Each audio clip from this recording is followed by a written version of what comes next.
Nyanpasu. Halo para wibu, para kaum rebahan yang katanya kaum elit. Welcome back again with Gones Anim. Apa kabar nih kalian semua? Masih rebahan atau udah ganti posisi nih? Berjumpa lagi di channel paling sensasional yang membahas tuntas segala hal seputar dunia anim paling menarik, paling asik, dan tentunya paling fantastik. Nah, seperti biasa, sebelum masuk ke pembahasan, yuk subrek dulu dan jangan lupa nyalakan lonceng notifikasinya buat dapetin info paling up to date dari channelku. Ikan hiu, ikan cucut. Yuk kita lanjut. Waralaba anim Naruto memang sangat seru untuk diikuti. Walaupun ya ceritanya panjang sampai berlanjut ke seri Naruto Shippuden, beberapa movie, dan juga serial Boruto Naruto Next Generation yang digemari banyak orang sampai menjadi fans setianya juga. Nah, salah satu tokoh utama dalam seri ini yang bernama Sasuke Uchiha telah mempunyai anak gadis yang cantik loh, bernama Sarada Uchiha, yang tumbuh menjadi shinobi muda yang sangat berbakat dan cantik sebagai salah satu fokus ceritanya. Hadirnya Sarada Uchiha banyak menarik perhatian penggemar karakter Meganeko atau tokoh berkacamata yang imut sekaligus berwajah tegas ini. Jadi, buat kalian para penggemar Sarada, ayo sini merapat. Sekarang saatnya kita bahas 15 fakta Sarada Uchiha, putri Sasuke Uchiha yang ingin jadi Hokage Konoha. Tahu gejrot. Yang pertama, pengisi suara Sarada. Wah, siapa sangka nih, kedua tokoh utama seri anime Boruto Naruto Next Generation yang bernama Boruto Uzumaki dan Sarada Uchiha berbagi seiyuu atau pengisi suara yang sama loh. Ya, Kokoro Kikuchi, yakni seorang pengisi suara dari tokoh Boruto Uzumaki yang tampil gak terlalu lama sih ya pada adegan film Naruto The Last Movie. Nah, Kikuchi yang berjenis kelamin wanita tentunya lebih cocok lah ya untuk menjadi pengisi suara Sarada dalam serial Boruto Naruto Next Generation. Walaupun ya dengan karakter gadis yang cenderung bersifat tomboy juga. 2. Namanya diambil dari bahasa Inggris dan juga dewi mitologi India. Seperti halnya Boruto yang namanya diambil dari bahasa Inggris, yaitu Bolt, yang dieja dengan ucapan Jepang. Sarada Uchiha juga mendapatkan nama dari bahasa Inggris yang berasal dari kata salat, dalam pengucapan bahasa Jepang menjadi Sarada. Selain itu, nama seorang dewi yang merupakan istri Ramakrishna dari mitologi India yang bernama Sarada Devi juga diduga menjadi salah satu inspirasi nama Sarada. 3. Terlahir di tengah misi kedua orang tuanya. Ya, kesetiaan Sakura yang merupakan ibunda dari Sarada Uchiha terlihat ketika ia mengikuti suaminya Sasuke Uchiha yang menjalankan misi shinobinya walau Sakura tengah hamil tua. Jadi nih, di tempat persembunyian Orochimaru, seorang sanin legendaris Konoha yang menjadi tempat Sarada dilahirkan oleh Sakura. Untungnya ya, Sarada nggak jadi ular. Ya, tapi ya, tetap dilahirkan menjadi bayi yang sehat dan juga cantik. 4. Desa Konoha tidak menerbitkan catatan kelahiran Sarada Uchiha. Kelahiran Sarada Uchiha di tengah misi Sasuke dan Sakura di tempat persembunyian Orochimaru membuatnya tidak memiliki catatan resmi tentang kelahiran bayi perempuan dari satu-satunya penerus klan Uchiha yang tersisa itu. Akte kelahiran Sarada harusnya bisa diterbitkan jika Sarada terlahir di rumah sakit atau tempat tinggalnya di desa Konoha. Jadi ya, Shizune yang diminta bantuannya untuk mencari catatan kelahiran Sarada tampak tidak menemukan di arsip desa Konoha, sehingga membuat Sarada menyadari dirinya dulu terlahir dengan cara yang cukup dramatis. 5. Karin memberikan kacamatanya untuk Sarada Uchiha. Nah, 7 tahun adalah usia Sarada Uchiha saat ia mengalami sakit demam yang membuatnya sulit untuk melihat secara jelas dan membutuhkan kacamata untuk sehari-harinya. Jadi kacamata berbingkai merah yang dipakai Sarada itu mengingatkan semua penggemar cerita anime dan manga Naruto dengan tokoh Karin, yakni rekan Sasuke dalam tim Hebit dan Taka sewaktu masih jadi ninja pelarian dari desa Konoha.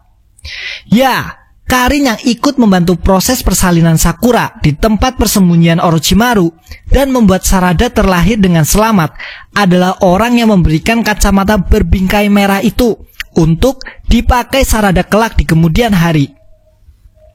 Oke, jadi rumor yang sebelumnya beredar bahwa Sarada adalah anak dari Sasuke dan Karin pun dibantahkan dengan diperlihatkannya adegan kelahiran Sarada yang memang dari rahim Sakura.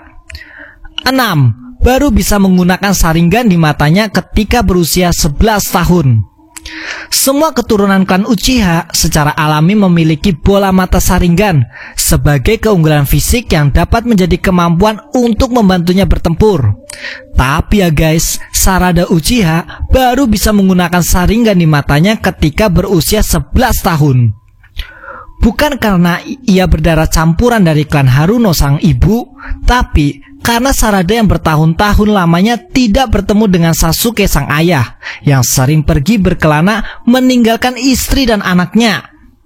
Namun, perasaan kuat setelah lama tidak bertemu ayahnya itulah yang membangkitkan mata Sharingan yang Sarada miliki. Dan kemudian, kelak akan terlatih untuk membantunya menjalankan berbagai misi shinobi. 7. Sakura menurunkan banyak kesamaan pada anaknya, Sarada Uchiha. Buah apel pasti jatuh tak jauh dari pohonnya. Sakura, sang ibu, yang terkenal agak tomboy ketika mudanya ya, banyak menurunkan kesamaan karakter dan juga jurus bertarung serupa yang dimilikinya pada Sarada Uchiha, sang putri semata wayangnya. Pukulan berkekuatan dahsyat bernama Sanaro yang menjadi ciri khas Sakura juga diturunkan kepada Sarada loh. Berikut juga teriakan Sanaro yang diucapkan keduanya ketika kemarahannya memuncak. 8. Shinobi tingkat genin paling tangguh di desanya. Ya, campuran kejeniusan ilmu ninja Sasuke Uchiha sang ayah dan dipadukan dengan kekuatan fisik Sakura yang menjadi ibu Sarada jelas membuat gadis berkacamata ini menjadi seorang shinobi tingkat genin yang paling tangguh di desa Konoha.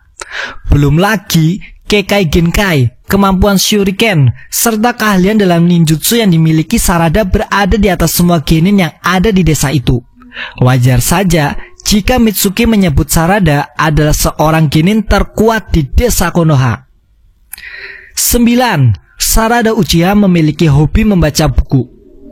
Ada salah satu adegan dalam cerita mengenai ujian Chunin yang memperlihatkan bahwa cuma Sarada Uchiha seorang yang mengetahui tentang buku Shinobi Strategist Detective Story. Sehingga hal itu membuktikan wawasannya Sarada yang luas dan bisa didapatkannya dari hobinya membaca buku dan juga giat belajar berbagai ilmu pengetahuan. 10. Buku sejarah dan misteri adalah bacaan favorit Sarada Uchiha. Shinobi Strategist Detective Story yang hanya diketahui Sarada Uchiha dalam adegan ujian Chunin menunjukkan bahwa misteri atau roman detektif adalah bacaan favorit Sarada. Buku sejarah juga menjadi salah satu literatur kegemaran Sarada juga loh. Meskipun dia tidak mengetahui tentang sejarah kelam mengenai klan Uchiha dan juga masa lalu keluarga ayahnya itu. Apakah mungkin ya pemerintah desa Konoha mensensor dan tidak menampilkan sejarah kebenaran tentang klan Uchiha? 11. Kuliner kesukaannya adalah hidangan yang memiliki rasa black tea. Hidangan yang paling menjadi favorit seorang Sarada Uchiha adalah segala macam sajian yang memiliki rasa black tea di dalamnya. Aroma dan rasa teh berwarna hitam itu yang sangat pekat tetapi sangat hangat dan melegakan saat disantap memang melambangkan karakter Sarada yang tangguh dan kuat di luar tetapi lembut dan penyayang di dalam lubuk hatinya. 12. Paling benci makanan tomat yang ternyata disukai Sasuke. Jika hidangan yang paling disukai Sarada Uchiha adalah rasa black tea, maka makanan yang dibencinya adalah tomat. Padahal ya, tomat itu adalah makanan yang paling disukai ayahnya sendiri, yaitu Sasuke Uchiha. Sebuah hal ironis ya antara hubungan ayah dan anak. Tekstur tomat yang menurut Sarada aneh adalah salah satu alasan mengapa ia tidak menyukai makanan tersebut. 13. Kapten tim 7 yang baru. Kedatangan Kawaki ke desa Konoha membuat struktur sebuah tim shinobi yang biasanya hanya berisi 3 orang menjadi agak berubah menjadi beranggotakan 4 orang. Tim 7 yang baru adalah kelompok shinobi muda yang beranggotakan Sarada Uchiha, Boruto Uzumaki, Mitsuki, dan Kawaki, serta menjadi fokus dalam cerita seri Boruto Naruto Next Generation. Pertarungan para shinobi muda tim 7 yang baru melawan Boro, anggota Inner Kara di dimensi lain, untuk menolong Naruto sang Hokage ke-7 tanpa membutuhkan seorang pemimpin regu. Mitsuki pun menyarankan Sarada yang sigap dalam menentukan kapan harus menyerang dan bertahan melawan Boro yang menyebarkan kabut virusnya itu dinilai cocok untuk menjadi ketua tim 7 yang baru. Jadi, Kapten Sarada adalah sebuah nama dengan gelar terhormat sebagai ketua tim 7 yang baru dan bisa memimpin kelompoknya untuk memenangkan pertempuran yang sulit sekalipun. 14. Ahli strategi sekaligus petarung yang hebat. Ahli dalam membuat dan menerapkan strategi tempur sekaligus eksekutor pertarungan yang hebat adalah keunggulan Sarada Uchiha sebagai seorang shinobi muda dari desa Konoha. Boro, anggota Inner Kara yang sulit dikalahkan tim 7 yang baru karena kemampuan regenerasinya itu memang membutuhkan penerapan sebuah taktik dari Sarada untuk bisa menang darinya. Eksekusi rencana brilian Sarada sang kapten tim 7 yang baru dengan kerjasama anggotanya yang mantap bisa mengantarkan Sarada untuk menghancurkan sumber regenerasi di dalam tubuh Boro menggunakan jurus Chidori yang telah diajarkan Sasuke kepada anaknya itu. 15. Bercita-cita menjadi Hokage Konoha pertama dari klan Uchiha. Boruto Uzumaki sang protagonis utama tampaknya sia masa bodoh gitu dengan posisi jabatan pemimpin desa Konoha atau biasa disebut Hokage. Mungkin ya karena melihat kesibukan ayahnya yang sempat sering tak ikut pada momen-momen penting keluarganya. Tapi Sarada Uchiha malah bercita-cita menjadi Hokage Konoha itu dengan semangat apinya yang membara. Mungkin dia adalah seorang dari klan Uchiha pertama yang kelak bisa menjadi Hokage, setelah Madara Uchiha yang berambisi dengan jabatan itu gagal mewujudkannya. Jadi, demikianlah 15 fakta Sarada Uchiha, karakter Mega Neko yang manis dari serial Boruto Naruto Next Generation. Nah, menurutmu nih ya, apakah ada fakta Sarada lainnya yang belum dibahas di sini? Bolehlah kalian tulis di kolom komentar ya. Aku Gones Anim undur diri dulu. Bye-bye.